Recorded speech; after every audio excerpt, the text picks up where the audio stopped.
What's up, Cal fans? Welcome back to another episode of the Golden Bearcast, a proud partner of the Blue Wire Podcast Network. It's a beautiful Wednesday for the start of the College Football season.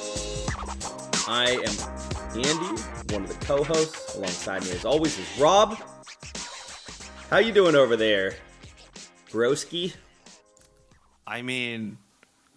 I think everyone enjoyed our last podcast episode. I don't know how we're going to top that one. Should we even try? I think we've peaked. I genuinely think we might have peaked. Oh, we should we just call it a day? We can make this one like a 2-minute episode, signing off. Riding off into the sunset. It's been real. I know, it does feel like a little bit of a letdown. So I do want to kind of have some a retrospective. Gosh, good Lord, a retrospective about that conversation. And Rob, you followed up on Mr. Coach Rivera, rather, his invitation, and I want to hear about how that went. Yeah, I got to talk to him at FanFest because he wanted to catch up and also, meet face to face, and we had some other things to discuss. But one of the things he did say that I could share was that he'd be happy. He thoroughly enjoyed his time talking to us, and he's happy to come on again and talk with us. And hopefully, he said we can schedule something after we get going a little bit. That man is very serious when it comes to building community, and I absolutely love it. He said it, that's what they did with the Panthers, and immediately went out and followed up and is starting to do that with Cal in such a cool way. So it's a very exciting offer. I hope that we can take him up on that and check in mid-season. I think that would be great. I have a story to tell you too. We talked to Ron, and then I got pulled away talking to some other Cal people, and then all of a sudden I hear my name being called out, in the distance. I turn around, and it's Ron Rivera calling my name and hailing me down, and I go over, and he's talking to a group of folks, and someone had brought up the Malort, and Ron is asking me about how this came about. And I told him the entire story of how it first came to the tailgate, and the record of being undefeated when we drank it before a game, and then taking it to Notre Dame, taking it to Auburn. Told him all of that stuff, and he thoroughly enjoyed the story. He also knew Malort already because, of course, he played in Chicago. Of course. And so he was asking, but he'd never had it before, and he was asking what it tasted like, and I was like, it tastes like pencil lead and gasoline.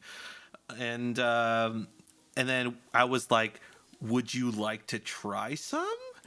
And his wife, Stephanie, who was right next to him, was like, he doesn't drink that much. And I was like, yeah, also, Ron, I don't think you should be drinking Malort on a work day. It's a work day for you. And so it's a work day for you. That's not an excuse. I don't drink Malort ever since I started taking pictures. I drank Malort before. No way. Yeah, I haven't. You've never once. Oh, well, you're not going to admit it on here, so Forget it. But I looked at his wife, Stephanie, and I said, would you like to try some? And Stephanie looked at me and she said, I'll try one. So we have a commitment from one Mrs. Stephanie Rivera to drinking Malort with us, I believe, at the Texas Southern tailgate. First of all, Stephanie, I'm so sorry. That's very kind, generous offer, but let me tell you, the Malort is not a fun experience. I'm glad we have it, but I do it for the boys. I don't do it for anything else. Do it for the vibes. I'm all about the vibes, Rob. It's a tradition now. At this point, we've been doing it for however many years, so just gotta keep it going. Yeah, it's like 4 years going now, which is crazy. Long. I don't even understand. We it's not like, the overall record with it is good, right? But it's not that good. Yeah, last season kind of torched that record. But prior to the Miami game, it held its own for a while. Well, let me ask you this. Slight transition. So you have this great time talking with the Riveras at FanFest. That's amazing. Apparently, I got given a hard time about being at a wedding. I hope you made sure that he knew it was a Cal fraternity brother. Even more egregious then. So, what was your favorite moment afterwards, if you had one? Or as you're reflecting about the conversation, you could make this a two-part question.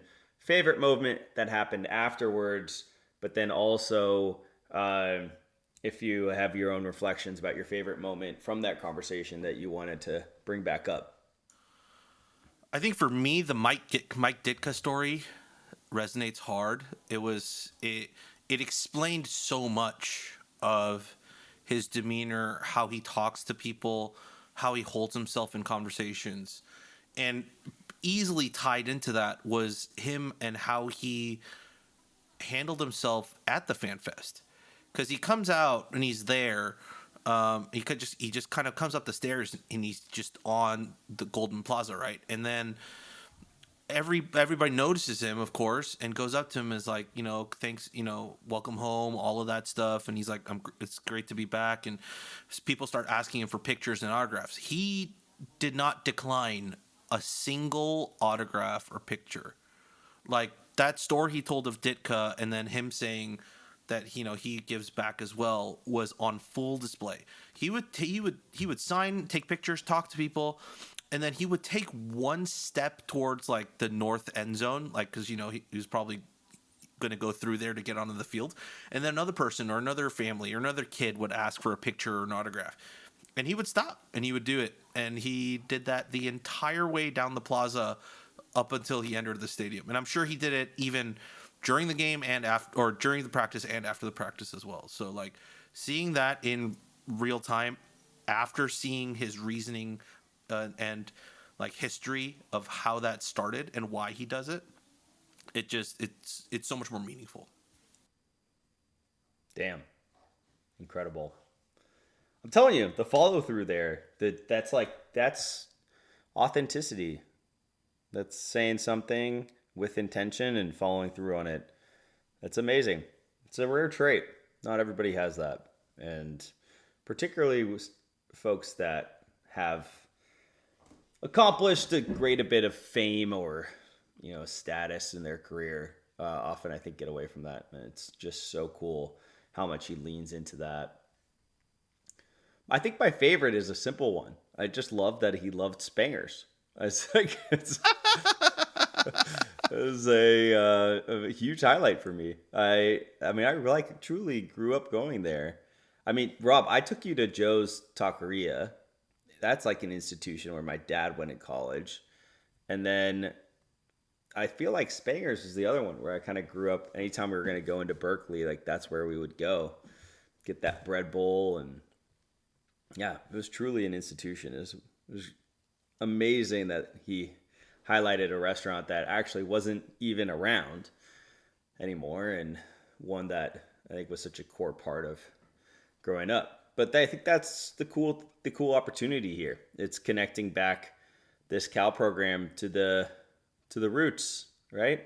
The roots of the fandom that happened not just in the last 10 years, not that we've been creating loads of fans in the last 10 years with our play, but it's like getting back to not just like Tedford era, but also getting back to the success that happened before then, and created the expectation and sort of the tradition that every Saturday you take the 51 bus, at least if you're in my family, you go down to Cactus and then hop on the 51 bus, go to the stadium and watch Cal lose to Stanford. It's a great tradition. That also happened for 10 years worth of Cal students too. You forget. Yes, it did. Yeah, yes, it did.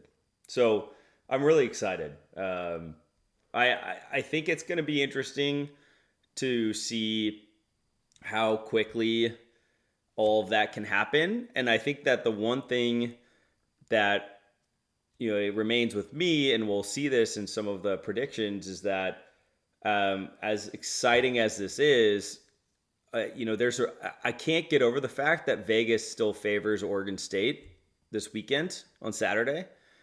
And what they're looking at is probably a couple of things. We've lost so many people in the transfer portal. And then on top of it, we're starting a freshman QB. I actually don't have that nervousness about starting a freshman. I don't know why. But I do think that the fact that the odds are in favor of Oregon State, which is weird because we dominated them last season.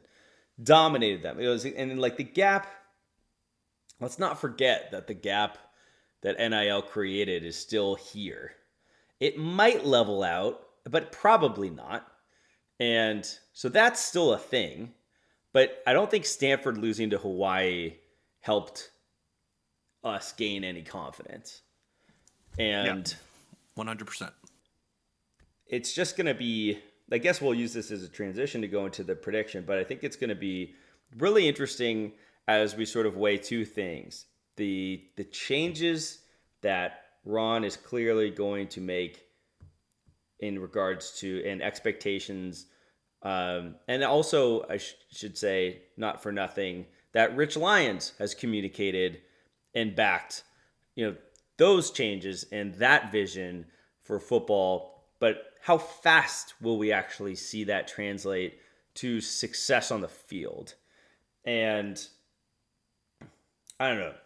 There's always the optimist in me that could see it and say the Harsin stuff and everything that's come out about him was unfair, because I think largely it just kind of fit a narrative. So people just go with it. I mean, it's like journalism today. If it fits 1% of a narrative or a pre-existing narrative, it's just so easy to continue a negative narrative and just continue that.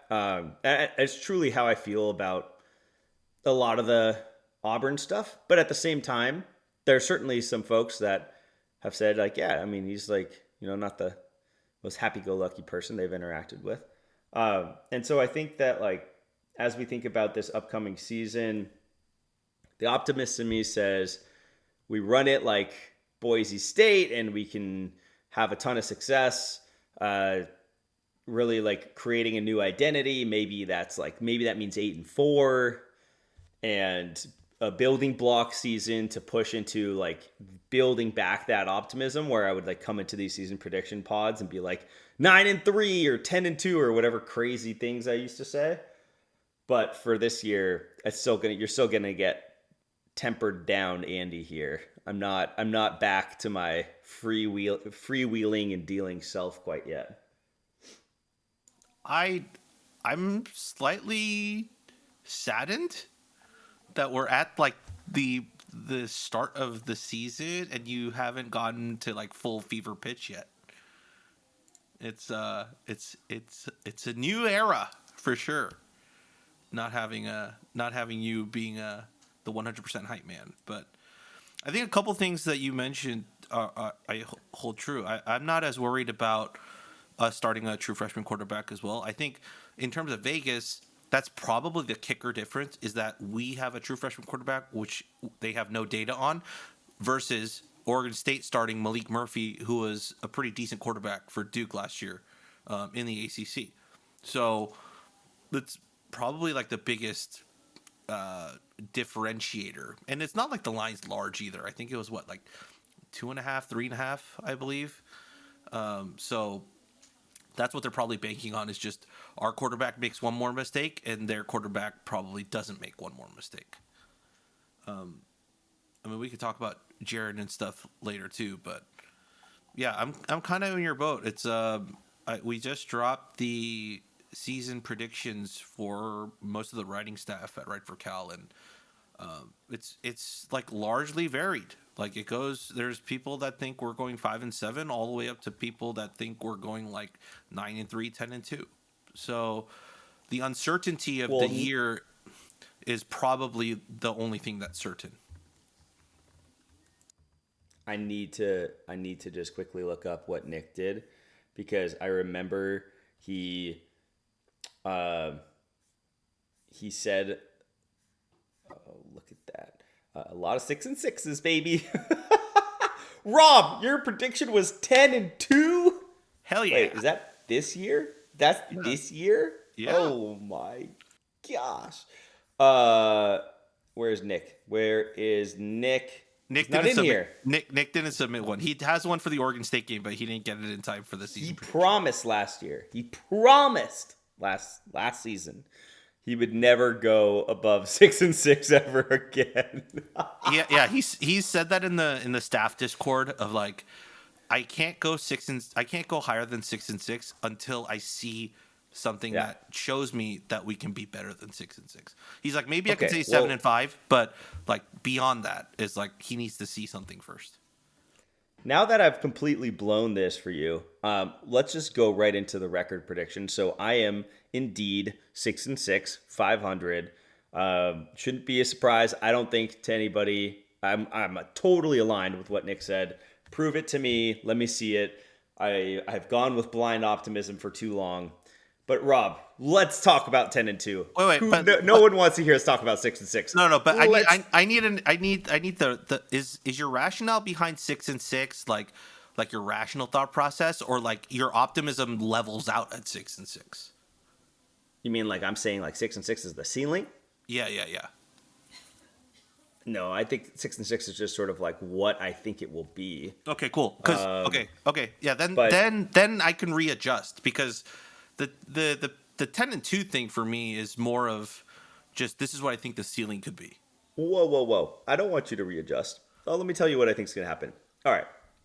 I think we're going to win at Oregon State. I think we're going to win at Texas Southern. I think we're going to win against Minnesota. And I think we're going to win against San Diego State. That's right. We're going to go 4-0 to start the season. Okay? And then we're going to lose at Boston College. We're going to lose to Duke. We're going to lose at North Carolina. It's one of those roller coaster seasons all over again. Yeah, I just see it happen again. Maybe we beat Virginia Tech or Virginia, and then we get like Stanford. Oh man, this is going against all the other predictions I made. We get one of like Stanford and Louisville. I don't think we're gonna beat SMU. So I just think like you grab your 5th in there and you grab a 6th in there, and like everything else is else. I just think it's like the peak Cal season, like ultimate hype. Break through the 3-1 ceiling, like get the 4-0 on the board, and then just who knows. Ultimate pain. But that's like, I don't know. That's the life we've lived. Why would it be any different? That's sort of like how it's gone.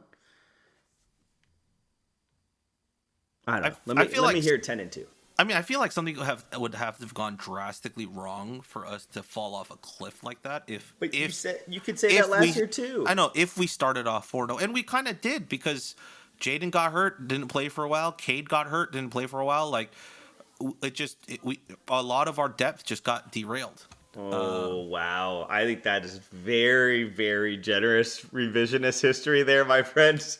I mean, it's true. I mean, those are stalwart guys on our team that didn't play, and I'm not saying that those were the only reasons we lost, but it certainly helped our case in trying to win.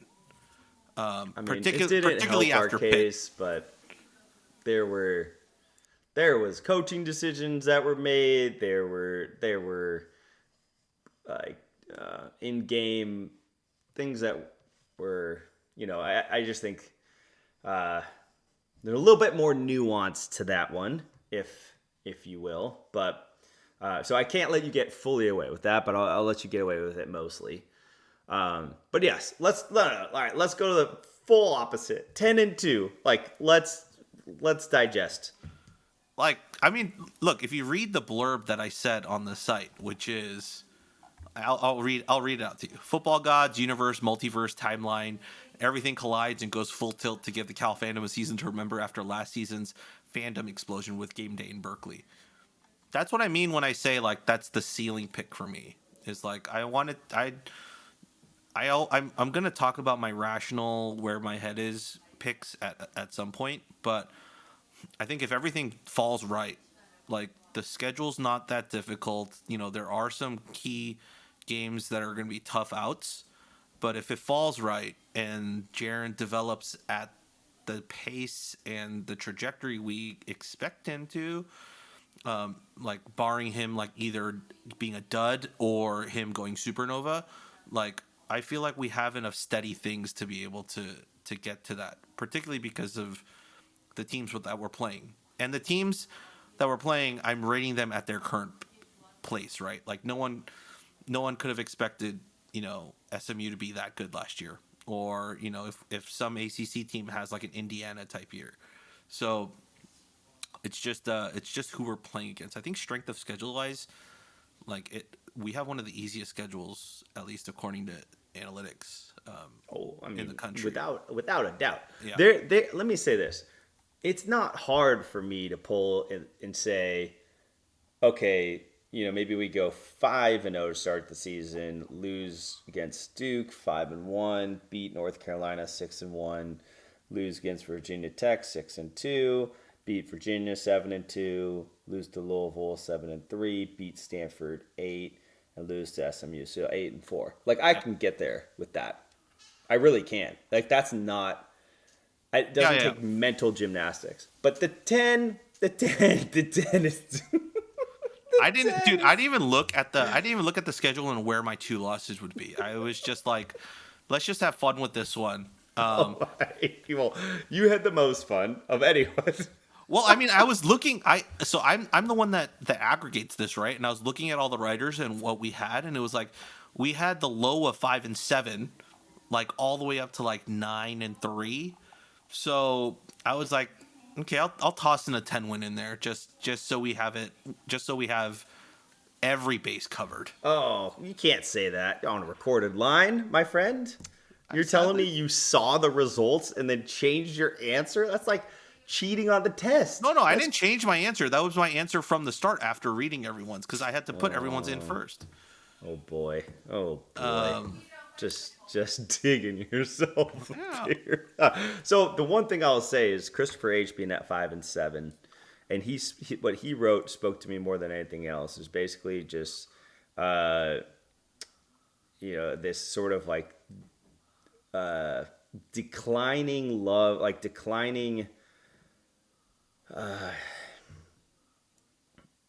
magic, I should say, of college football with sort of all of the crazy free agency that doesn't make any sense, and like watching all of your favorite players. There's something very much to that. Like it does feel like a little bit of a slog, especially with closed practices, right? Like we can't really get to know all of these new players, and we had to turn over so much of our roster. And then you're like, okay, do I really want to get excited about a bunch of people that are going to be gone? I've already related this a million times to the Giants under in the Farhan Zaidi era, and like we've all seen what Buster Posey has done this year. Like hasn't necessarily been successful, but like next year, I know that Elliot Ramos, Matt Chapman, Willie Adames, Rafael Devers, like they're going to be here next year, right? There's no questions about that. And I think like with Cal, we can all be like, Cade's going to have an amazing year. Maybe it's DeJesus or like then Jaren or what have you. But like, are they going to stay?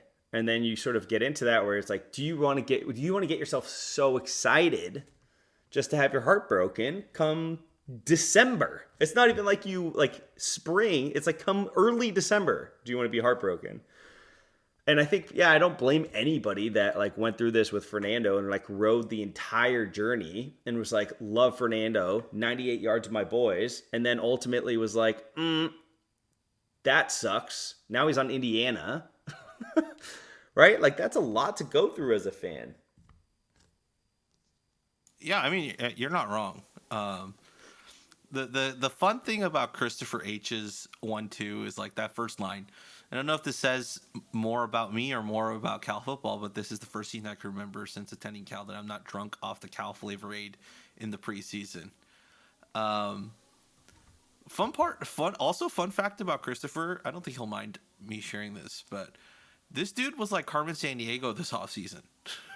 Like he was like in China visiting his in-laws. Then like I texted him about a month ago and I was like, just checking him in on, like the writing stuff for the site. And he was like, yeah, but I'm in Europe right now. Like, I'll get back to you when I'm back. I was like, you're in Asia earlier in the summer. Now you're in Europe. Like, this man is traveling everywhere. So there's a part of me that thinks that if he was here in the States through the summer and all that time, if he was constantly interacting with Cal Things, like with the staff, maybe he would have had a little bit more, flavor Kool-Aid. But the fact that he was removed from it might have helped him gain some, I don't know if clarity is the right word, but so I guess gain some distance from it. Just look at like a splash of cold water, right? Like you can kind of look at it fresh again because you haven't been in the weeds and interacting with it, on a consistent basis. So, Yep. like I think it's refreshing to see that he looks at it and he goes 5-7, versus like the guys that are in the weeds, like TD and Peter, like they're both 6-6, and so. Yeah, I mean, who like that's the thing. Like, there was one comment here that says that, right? Wilder than Gene, he says, I like all of your takes given the unpredictability. Unpredictability, I think, is a great thing considering the predictability that's plagued the Justin Wilcox era. I mean, That's a good line. It is. Sure. Don't get me wrong. It was great. I really liked the comment, but at the same time, it's like it could go the other way. Right? Oh yeah, and I think that's kind of the big like umbrella that no one's really kind of talking about because they just want to enjoy the season. But I think we can all agree, like, if the season goes well, like, yeah, we kind of turned it around. If the season goes bad, then we're probably looking at a regime change and starting fresh. So like no one's really talking about that aspect of it, but it's in the back of everyone's mind, and I think that's why no one's really upset with the decisions, like, to go with Jaren and like being okay with the unpredictability of this season, because we know at least in one route, if the season goes horribly wrong, like we know what the end result is going to be, and it's probably not going to be us having to go through with this coaching staff for another season of mediocrity. Do you actually think that anything? I wonder. I mean, if Wilcox scale 1 to 10, do you think Wilcox is concerned about his job at all? Knowing him, he's not the type to worry about that. Like, genuinely, like he's gonna take it like football season, game by game, and let the results and the chips fall where they may. But I wouldn't put it out of it that like he's heard some things, or like there's been outside pressures. For sure. I mean, I think in the Athletic, right, he ranked somewhat highly on coaches on the hot seat, for the ACC at least. I mean, choosing a true freshman to me is definitely a signal of confidence. Like, I'm like, oh wow, I think if you see many different examples of somebody that feels like everything is on the line and then says, all right, well, in that case, I'm starting the safe option. I'm not going for the one that gives me the highest roller coaster. But I think Jaren is truly special. So like the way they talk about him is not like a true freshman. I just remember like when we would bring in these guys, whether it was like true freshmen or sophomore, that had there were a couple of guys that just never really had the polish, and so we would get excited about their potential, but they wouldn't have that polish. And so we would deal with obviously those the McElwains of the world, the Modsters of the world, Sam Jackson the Fifths of the world, Sam Jacksons of the world, exactly. And we'd be like, wow, like the potential of this guy. But then you would go to practice and it'd be like the accuracy would be bad, or or I shouldn't say bad, but like worse than the incumbent. And like for years, I was the one being like, someone can supplant Chase Garbers, and no one ever could. And like Wilcox rode that sort of like safe, secure option the entire time, despite like trying to disrupt it himself by bringing in different caliber QBs and people that were more mobile and all of these things. So I do think it says a lot that we're going with a freshman, and I don't know if there's actually regime change at the top that would be coming.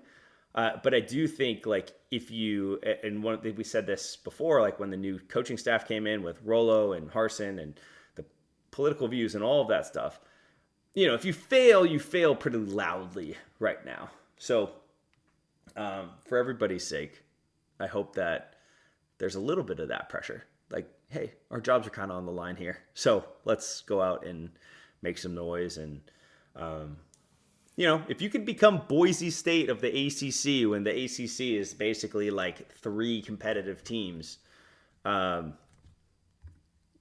probably in a good spot. Yeah, I mean, and I say competitive in the perspective of like expectations around national title contention, playoff. I think ACC's probably got about like 3 teams I would say are in enough of that conversation right now. Clemson, Miami, SMU. Yeah, maybe throw in like whatever Florida State's going to be. Yeah, and that's on like it's not like their expectations are ever going to change from being in the playoffs, so I'm like, might as well include them in that. Yeah. Yeah, I mean, remember like what Ron Rivera said in his press conference like last week, right? It was 8-9 is like the standard for a successful season. So, or like 8 to 9 wins. The bar has been raised. The bar's been raised, and that should be the expectation. The expectation should not be 6-6. This is the predictions, and what we're saying isn't the expectation for the program. It's what we think with the current roster and like everything that we've seen. But I mean, once again, that's why it's unpredictable. Like it's sports, it can change in a moment's notice, and we'll get our first glimpse of that this coming Saturday. All right, so I'm switching this up slightly. I want to do biggest win and biggest upset. And I'm going to start first here. Wait, biggest win and biggest upset? Mm-hmm. Like, I'm confused. Well, Wouldn't for me, I guess our biggest win be our biggest upset? Or are you talking about like a score difference? Yeah, you're right. Let's just call it one. Choose biggest win in encompassing everything. Okay. I personally am going to choose. I'm going to say that we're going to beat Louisville. In Louisville. Yes. And it's going to be great for me because I have friends from Chicago that went to Louisville. By the way, you got to say it Louisville. It's got to roll like molasses off your tongue. Louisville. Louisville. I used to say Louisville. They're like, no, that's the California way. You got to say Louisville. But yes, I think we're gonna go in there and we win. And boy, Bob, his name is Bob. Bob Parks is gonna be super pissed, and I am going to love it. I mean, that's a good pick. Like, I'm just looking even at our early games because I think starting from Virginia on, I believe TV schedule hasn't been announced yet, right? So we don't know where we're gonna. Even Duke, we're not sure where we'll be, or even Boston College. I guess we won't know where we'll be. But just looking at the games that are already set, like TV wise, the ones that could make the most noise is probably North Carolina or Virginia Tech, and those are both Friday night games. So there's nothing else on TV. Everyone's gonna be tuned in and watching those games. The North Carolina game is at home, of course, in Berkeley, but like beating Virginia Tech in Blacksburg with like the craziness of the Hokie fans and the enter the Sandman before the game starts, and I think a hostile environment win would say a lot. I mean, we had that one at Wake Forest last year, but like I don't think it would have as much punch if we went in there and we will like actually really beat Virginia Tech on national TV. Yep. Damn, that would be a good one. I've always sort of rooted against Virginia Tech because of the Insight Bowl. Yeah. Yep. And obviously we won there, and but that would be a great one. Yeah, that's probably the one. I mean, looking at our entire schedule though, like just as it is right now, the only team that's in the top 25 is SMU, right? I believe. I think there might be one more team. It's the easiest schedule in the history of the world. Yeah. So like biggest upset is probably SMU at the end of the year. You think we're gonna make that? No, I'm just saying like that if we win, like that would probably be the biggest upset like as of right now. Like one of these other teams could be better by the time we play them. You know, who knows, like Louisville could be a top 15 team by the time we play them, right? But we just don't know that right now. So as of right now, like SMU would be our biggest upset. And we expect it to be Duke, right? We expect Duke to be solid. Yeah, their defense is no joke. Like it's a legitimately good defense. So that's definitely a game I'm not overlooking for sure. All right. But yeah. Well, Rob, we're gonna start with you this time. Maybe like give me your best player all season, and then give me your because you've already kind of nailed one breakout. Who is it? Luke Ferrelli. Luke Ferrelli. Yeah, so you already nailed that one. So I'm like, who's the player that comes onto the scene 6 games in that every Cal fan knows that nobody knows right now? Oh, I think best player of the entire season. Oh, I'm like going down the line. I think it's going to be Jacob DeJesus. Damn. Yeah, I think he's going to be the best skill position and most consistent wide receiver for us this year. And then player that we don't know. Oh, the player that we don't know, but like we'll know 6 games in, Mason Minnie, starting tight end. I watched his tape. There's not a lot of his tape at Idaho, but like I watched as much as I could find. Body type and how he plays the position reminds me very much of Sam Laporta. Like that's the skill set like that I see out of him, and the way he runs routes and the way he catches the ball and so on. So if he can turn out to be that type of threat for us from the tight end spot, both in the run game and in the pass game, it's going to be huge. Rob, if he turns into Sam Laporta, then I will join you in the 10-2 predictions. Well, but you also need to think like I'm not saying he's turning into Sam Laporta on the Lions. Like I'm thinking like Sam Laporta when he was actually was he at Iowa? Yeah. So like, you know, the collegiate version, not the guy that's catching balls from Jared Goff. Fair enough. I love that pick. All right. How about you? Well, mine is so boring. I don't even want to say. But I do think that this is the Evan Weaver season for Cade. I think that, I mean, he was just named captain. Like, I just think this is his time. And his defense, I'm very, very excited. Like, again, who are we playing? Like, last year, I felt like we could go through and pick out some, like, bigger quarterbacks. But, like, this isn't like we're playing, you know, the old Pac-10, Pac-12 schedule, and we would be like, oh, cool, we're going to play, like, 5 potential first-round pick quarterbacks.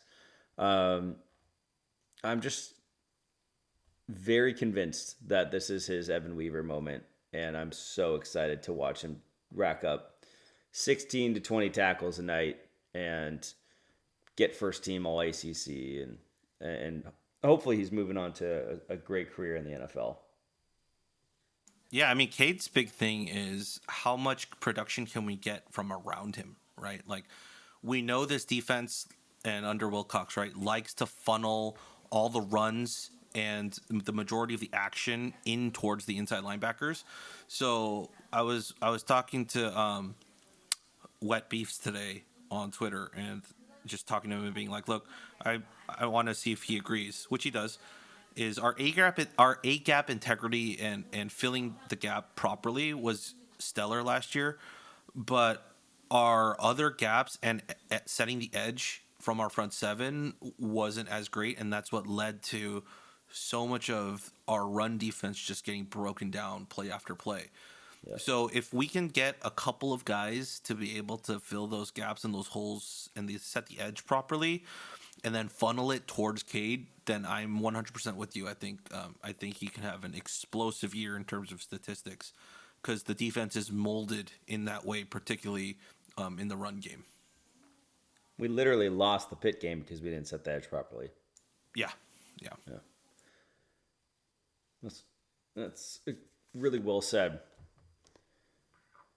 Well, for me, I think if you're going to look at like best overall moment, we're going to be, I'm going to give you best and worst in one. So I kind of had a really spicy best and worst here. And then I changed my mind as I was going through my 6 and 6, but I'll go with it anyways. The best moment I see us starting 4-0. I think that is going to be like the full hype and fun and algorithm madness, all the things, right? The vibes will be high and immaculate for the month of September and a little bit of August. And then the worst moment, and this is going to be a tough one, but hear me out. I think we lose the Axe. Damn, we lose the Axe in Stanford. I do. Oh God, that'd be a gut punch. I don't know. It's kind of a mic drop. There's not much to be said. That's going to be hard to top. I think the best moment for us, there is a path here that we're potentially 6-0 with North Carolina coming to town on a Friday night. Like, there's genuinely a path there. Now, am I saying it's a wide path? No. But there genuinely is a path.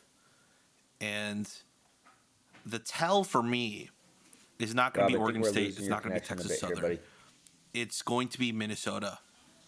So, yeah, I think Minnesota is probably going to be the tell moment of if this team can get to 6-0.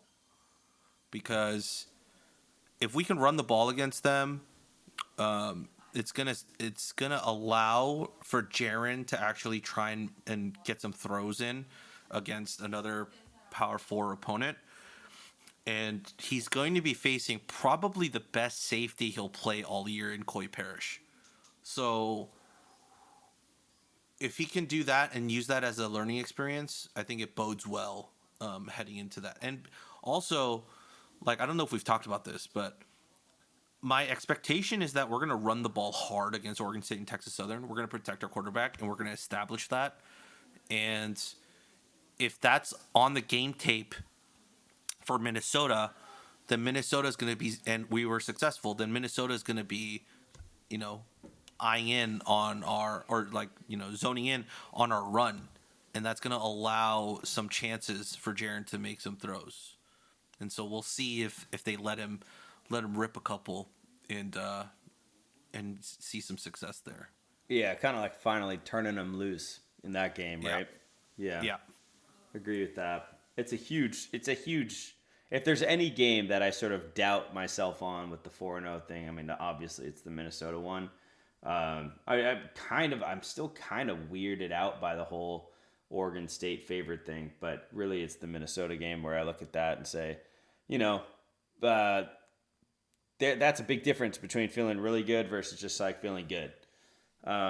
If you can come away with a win there, and you look at the sort of the rest of the schedule over the course of that, over the course of the month, you're feeling great. So I hope it's a win.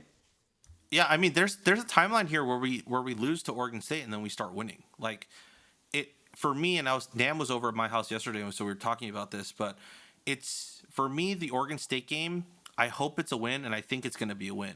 But if we lose, it's not purely about the loss; it's about how we lost, right? Like, if we lose because we can't get any push on our offensive line, or if our defensive line and front seven can't get pressure on their quarterback, that's red alarms.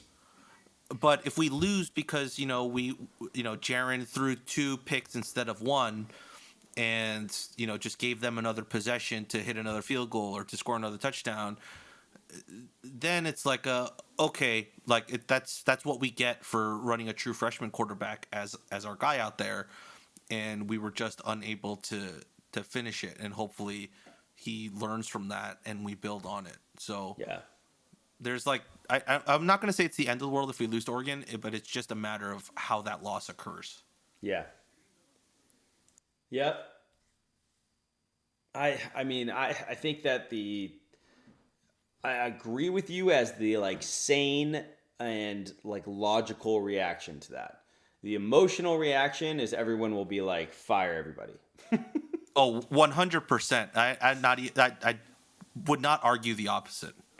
It'll be the pitchforks will be out after that loss. And it doesn't matter that Oregon State is favored. Like it doesn't. It doesn't matter at all. Yeah. Well, there's no reason. I mean, we're playing two Pac-12 teams this year, so we could go 2-0 in the Pac-12. I totally forgot. I was like Pac-12. I completely forgot that they're not in the Mountain West anymore. Or they still are. They technically still are. I think it's next year where they start the Pac-12, but I'm letting them leave early. Yeah, that's fair. Good for them. All right. I kind of had one more, which is like most random moment of the season. I was gonna shout out like Aaron Rodgers having a nice NFL season surprise and being good. Could see that happening. I'm like, do you see any like Marshawn golf cart? The dude that kicks the field goal at game day, Daniel. Like, do you see any of those moments coming for us this year? Rob, you know what I wanted to do? Sure. I wanted to see if I could get Eva to do the bear roar contest. We could probably set that up. She's probably 2.5, so I'm hoping she wouldn't be too scared. We could probably set it up. It's just a matter of, I mean, to be totally fair, it's just a matter of you getting to the stadium early enough. That's like the key. That would be a highlight. She's got a good roar, dude. The dinosaur roar is on point. The T-Rex roar is good. It's solid. We'll talk off camera, but yeah, I think we can make this happen. But it's just gonna take some commitment on your part. Well, you know about me and being on time. Absolutely stellar record. It's a great strength of mine. Oh yeah, how about you? Like what random moment? Fun random like do you see the algorithm being able to like pull, ESPN level noteworthiness or I mean I just like anything really, like any of the stuff that happened last year that was just sort of a little bit out of this world, if you will. I mean, there's once I told Nam says this all the time, but it's like once last year happened, there is no more can we expect a chill year, right? Like something is bound to happen now. Like, so, man, random, like crazy moments. I feel like so much of that has already happened. Like I never would have expected us to get Ron Rivera on the pod. I never expected myself to have Ron Rivera's phone number in my phone. Well, now that you've announced it to the world, I'm just rescinded. I'm just saying for like you and me personally right now, like that was like a huge moment for us. But most random, like I looked at the schedule and I was like, is there a chance that game day comes back? And I was like, probably not unless we're like 8-0. Just looking at the schedule, but random, I just don't see like any big random moments like happening, outside of like the 10-2, of course. I'll throw one. I'll do a fun one. So I've told you this, but we're in the process of writing a Calgorhythm book. We're in the final stages of it, and I'm in the process of designing the book and formatting the book and editing it, and that's what's taking the brunt of my hours the last 72 hours. But a fun part of me is that book somehow takes off and it like lands up in on some list, right? Some like whether it be on ESPN or some TV show, and someone mentions it, and it just like it catches fire. That'd be my most random moment. I like it. I hope that happens. Let's manifest it now. It's great. That would be great. But yeah, that's all our. I think that's all our predictions and takes. You want to run through what our listenership has predicted for the season? Yes, I do. The golden tweets. I also know I'm going to get a ton of shit for this podcast for being so muted. I know that like JJ in particular is going to hit me up and be like, I listened to 50 minutes of you talking and you predicted 6-6. It's going to be so good. But yes, let's do the golden tweets. Tweet. Give me I want to hear what the listeners think. What does Sid think? What is Sid's prediction for our record? All right. So Sid's prediction for our record, she says 9-3. Oh my gosh. Have you guys been hanging out? Like, what's going on here? What are you drinking? How can I get some of it? Is Definitely there some not sort me. of spring water that is magical don't know. optimism? There's some fountain of youth out there that I don't know about. Dude, Rex said that too, right? Rex went 9-3. Rex said 9-3 with a bowl win, so we end 10-3 on the season. Sheesh. What is happening? This is wild. Did Sid provide any reasoning as to the 9-3? It's just 9-3 with an exclamation point. You gotta love that. Rock solid. Well, it's real until it isn't, and I mean until further notice. 9-3 could realistically be in play through mid-October. You know what I mean? Yeah. I don't really see us losing 3 games until the middle of October. So that'll be a fun one to continue to revisit. Next one is Hogs for Oski. It's 8-4. He says 8-4. It's happening. I like it. Like 8-4 is the easiest one for me to get to. 8-4, 7-5 is the easiest 2 for me to get to as an optimistic, like, hey, things go right for Cal this year. Like that's sort of the easiest one where I'm like, oh yeah, okay, I could see that. You know? But like that's crazy. But it just speaks to I think like how gentle the schedule looks. Like and obviously that'll change. Like it can be one of those things where, hey, the schedule looks super easy and 4 games in, schedule looks really hard. But for now, from the outside, it looks like we have sort of a redux of last year plus not having Miami.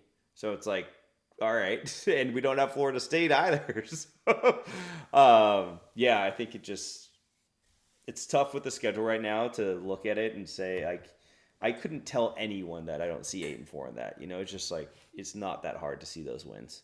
Yeah, I mean, people forget, like, last year when we lost to Pitt, like, Pitt was an up-and-coming team, right? Like, people thought they could make... Yeah, they thought they could make, like, you know, an ACC run. Right, I'm just saying, like, right when they played us. So we could have one of those when we're like playing Virginia or Virginia Tech, and they're like, you know, maybe 1 or 2 losses, and they're looking like they're a contender. So it's just, as you said, just right now it looks like a really easy schedule. Yep. Next one's from OB. Oh my god. 17-0 after being disrespected following the 13-0 regular season. Oh boy. So like 17-0 is winning the national title. It is. 13-0 is winning the ACC. Hot damn. You thought I was crazy. You thought I was crazy. There's always another level out there. Damn. What would I do? First of all, if Cal's in the national championship game, I don't care how much money that is. And I've said We're going. before. We will be there. Yeah. It does not matter. Okay, how about this? Let me just run you through a quick a mind game, okay? So we went to national championship. Let's go 1 rung down. Is it the same standard for a CFP game? Yes. Okay. Let's go 1 rung. That's a good point. Is it because like I would definitely say yes for the first one. So let's say it's like first round CFP game, I would be there. Second round, I probably not because I would just be killing myself with my home credit. But Wait, then but wouldn't second round that be more important? Because if we're in the second round game, that means if we win, we're going to the national championship. yeah, but like at the same time, I can forgive myself for not being at that game because like you're already on like such a Cinderella high. I think I sort of look at the first one being like, holy shit, there's no way Cal wins this, but like we gotta be there. And then at the second one, you're like, oh my god, like what the hell? You could be on the precipice of this thing. But for me, I can forgive myself for not being at that more than I could sit like I couldn't skip that first round game. You know what I mean? Like, Yeah, like our first CFP appearance ever. yeah, there's no way. There's also no way it happens, but it's really nice. Yeah. Okay, let's. How about we go one more? How about we go one more round down? ACC championship game. Nah. Wait, is it in Charlotte? I do love Charlotte. It's always in Charlotte. Yeah, it's at the Panther Stadium at the Bank of America. I do love Charlotte. It would be our first conference. If we won, it would be our first conference win since what, 2003? I'm going to say unlikely, but I do love Charlotte, which gives it a little bit. Like, I've flown that route so much for work that I'm like, direct flights, not that bad. Got status on American, so it's like, all right, I can handle that. So, like, give me a maybe, but it's probably unlikely. And plus, those flights would be super expensive because you're, like, looking at holiday travel. So, I don't know. That's a tough one. That's a really tough one because, like, that's the most realistic out of the 4 games. Obviously, dude. If it was like old Pac-12, like yeah, I'm there. But it feels like we're such visitors in this conference sometimes, and like that's the perfect example. Dude, like I really wish can we move it? Can we move it to Austin or like can we move it to like somewhere in the middle of the country? Like, Levi's. Let's go back to Levi's. Well, Levi's is cool, but like I don't know. Somewhere like somewhere in the middle. Dude, Charlotte is so far. It's literally across the country. So it's literally across the country. I don't know. That would be a really hard decision. I'd probably try to find a way to make it work as long as I wasn't spending $1,000 to get there. Yeah, I think we talk about it now, but if the moment actually came to us, we would find a way no matter what. Yeah. Besides, I don't think I would drive. Well, that we would have to start the week. We would literally have to start driving the moment the game ended. Like if the last game of the season ends, it's just like we from Memorial Stadium we get in the car and we just start driving to Charlotte. Yeah, follow the equipment truck. That's what we're doing. Okay, next one. Tyler Tomei says, "I see 3 wins. I see up to 9. It's now or never." That's pretty rational in my opinion. 3? Like 3 for sure wins is what he's saying. Like, okay. Like 3 guaranteed wins. What do you think those are? Texas Southern, San Diego State, and then Stanford probably, especially with how they looked against Hawaii.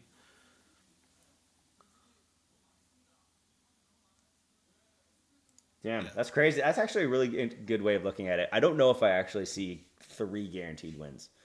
I basically see incredible amounts of toss-ups with the Texas Southern sort of being a lock. I think we have San Diego State. I think we have Oregon State, but and like I don't know with Stanford, dude. Like I something happened when I read that Athletic article with Andrew Luck and Frank Reich and like all that. I was like, damn it. That's like that's like my reaction to it. It's like, damn it. I think they're gonna like get a little bit more of the ship righted and figure it out.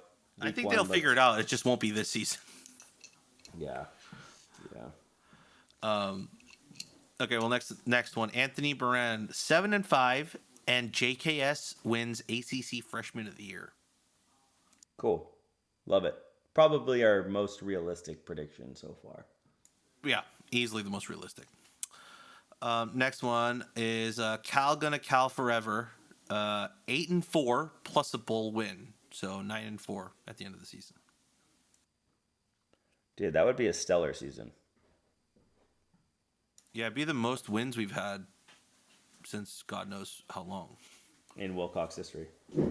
Yeah, in Wilcox's history, Sonny Dykes' history. What was Tedford's high was 10, right? So, and Yeah. that was back in 2003. So yeah, it's been a long time since then. Was it 2003 or was there also 2004? And did he get to 11? Is a question that I have right now. Did he get that high Because in I think 2004? we only had one loss in 2004, but I could be wrong. 11-1 in 2004? Our only loss was to SC, and when they were ranked number one. Remember? Yeah. I thought that was So 10-2. Why do I remember it as 10-2? You're taking a look real quick. 10-2 is 2004. Okay, What was 2003? that was not the right year then, because we only made it to number 9. No, that was the right year, because Guess you're forgetting a loss then, huh? I'm forgetting a loss. Yeah.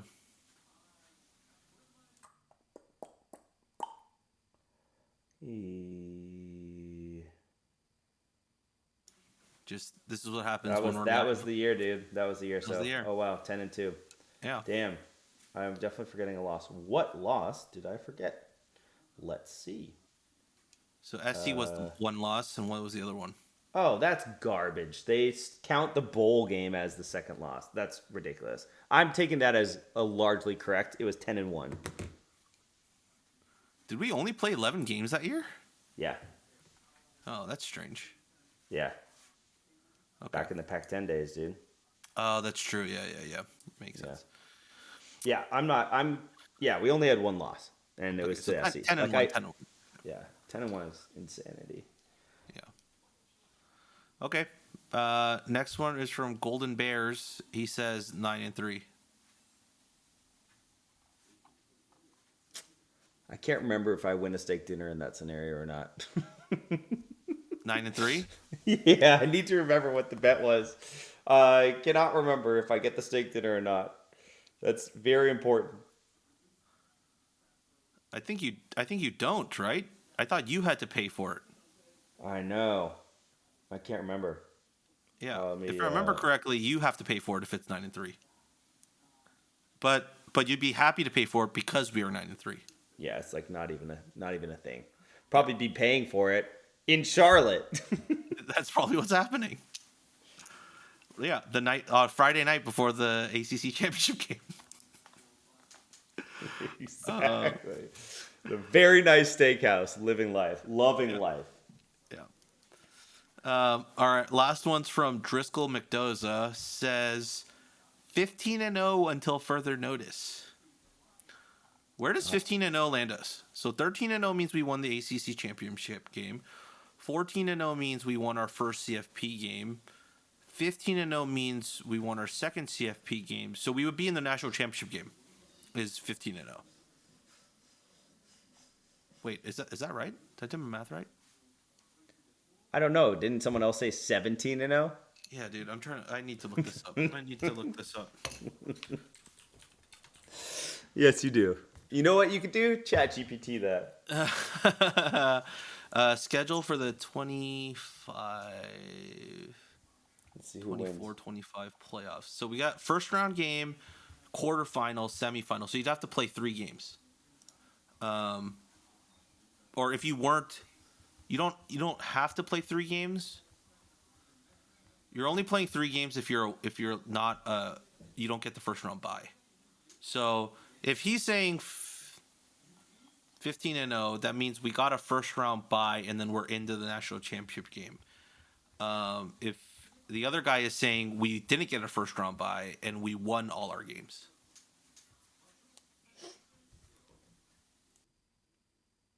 So many. But we would go undefeated and not get a bye. Yeah, there's no way we would go undefeated and not get a bye. We would 100% get a bye if we went undefeated. 17-0 is not possible. Yeah, it isn't. Unless there were multiple teams that went undefeated, and we get shafted and get put into a first round playoff game, even though we were undefeated. And wouldn't that mean, yeah. Anyways. Okay. Yeah, like you Good get what to I'm saying, know. right? Like SEC, ACC, ACC, SEC, ACC, Big 10, Big 12, and then let's say someone else also gets. They're all undefeated. Like three of those teams are going to get pushed down. And it could be us because of our strength of schedule. Anyways, those were fun thought experiments. You're kind of getting back into it, Andy. You're kind of getting the hype back because you're like, it's not possible, but what? How would I get to Charlotte? Yeah, I had the hype for a second, and then ChatGPT was like, cannot compute Cal going 15-0. Oh, it's bad when generative AI is like, yeah, I don't think that's good thinking there, buddy. You know what? With the new schedule, though, Andy, like how we were talking about, you would definitely go to a first round game, and then maybe not a second round game, but you would go to the semifinal or the national championship. Mm-hmm. A part of me is like, I might. The first round games are at home. Like if you're the higher seed, you're hosting that first round game. The second round games is where it starts to be the New Year's Six, right? Like the Fiesta Bowl, Peach Bowl, Rose Bowl, Sugar Bowl, Orange Bowl, Cotton Bowl. So if we get placed in one of those, I think I'd rather go to that than the first round game, right?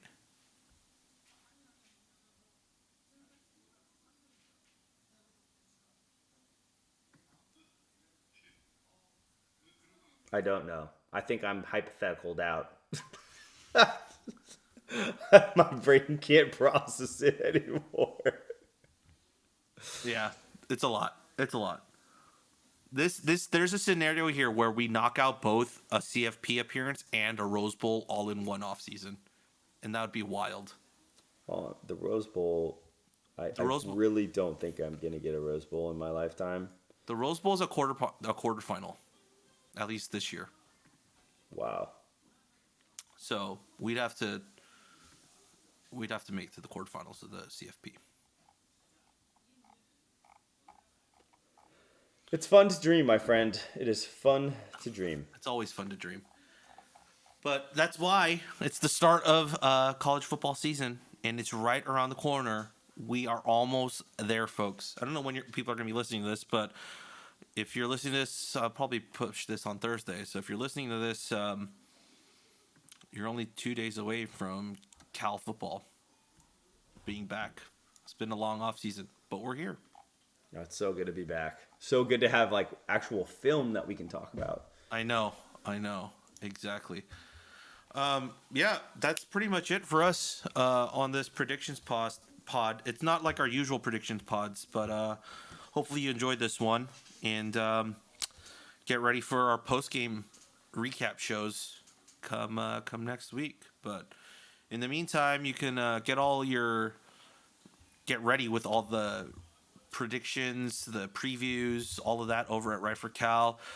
We do have an away game watch party at Headlands on campus, which is the old Bears Lair location. We will be there for all home games this year, so come out and hang out with us. Headlands bought the Headlands, old Bears Lair? yeah, Headlands is taking over the location. So, oh, that's great, dude. They crush it in Lafayette. Yeah, so are you going to be there, so Rob? Come on by. We'll be there. I will be there this coming Saturday. The staff will be there. It's they made a poster for us and everything. It's in collaboration with Right for Cal. So just come on by at 7:30. Watch the game with us. Cheer on the Bears. Talk football. Drink some good beers. Have a good time. And we'll go from there. I'm thinking, Rob, it's going to be tight, but I think I'm going to be there.